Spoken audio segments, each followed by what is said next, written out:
Yes, well, hello there, and I do hope you're all well, and I do hope you all had a wonderful weekend. Well, Saturday morning, I don't normally do this, but I was looking on my Twitter feed, and I noticed somebody posted this ball cock on GBBs, and I don't normally watch GBBs, but I watched this clown to see what the hell he was roaring on about, and he was roaring on about Sinn Fein's victory will be a catastrophe for unionism. This is now, and most people who know, this is Ben Habib, all-round ballcock and complete Brexit nugget. And now he's got the Brexit he wants and desires. He's still not happy. And now he's moaning about the democracy he doesn't like. This is hilariously funny. If I start chuckling away in hysterics, please forgive me, because I find this clown hilariously funny. And on the 30th minute, watch the guy's face. His face is a picture. It's hilariously funny. Fein become the biggest party, which the polls seem to indicate. And when I entered this room, I think they had 14 out of the 19 seats declared. If Sinn Fein go on to become the biggest party, I would not underestimate their drive towards a border poll. And it is something that we should really have never have allowed. The control of that was in our government. It had to get behind unionism before these elections. They've sat on their hands. What, you mean this government that's been led by a known liar and a charlatan? Well, more fool you to believe anything that our bodge says. Lord Frost sat on his hands.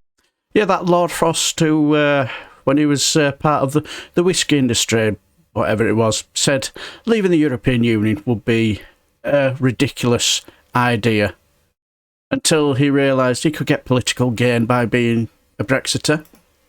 And having concluded... Look at his face. He's not impressed. I was thinking, what's this ballcock whining on about? That Article 60 needed to be invoked. He actually did absolutely nothing about it. Liz Truss has done exactly the same thing. I mean, that Liz Truss who campaigned to remain in the European Union, then after Brexit realised there's political gain for herself by becoming an ardent Brexiter now. I mean, that Liz Truss. Brandon Lewis, the night before the elections, scotched any hope that legislation, which they had previously promised, would come. What you mean? That Brandon Lewis who talked about breaking international law in a very limited and specific way? Come forward in the new parliament, neutering aspects of the protocol, absolutely putting people in Northern Ireland on tenterhooks.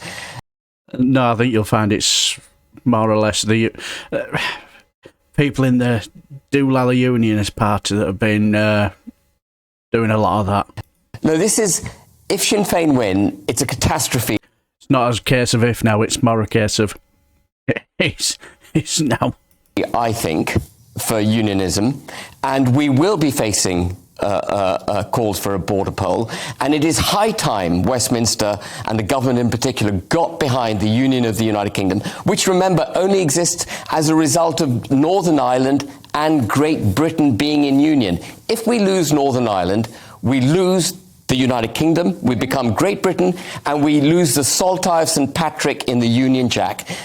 And for those of us who were brought up under the Union Jack, that matters a lot. So it's high time this government took notice of what's going on in Northern Ireland.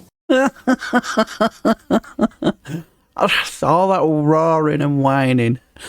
I wouldn't have known, if I'd have been in our studio, I wouldn't have known whether to give him a sloppy kiss or a tissue with all the whining he's doing. That's all he ever does. You can't take anything this guy says. This is the same guy who, a couple of weeks ago, said that people fleeing tyranny and war-torn countries will do their best to get to Britain so they can get a free flight to Rwanda.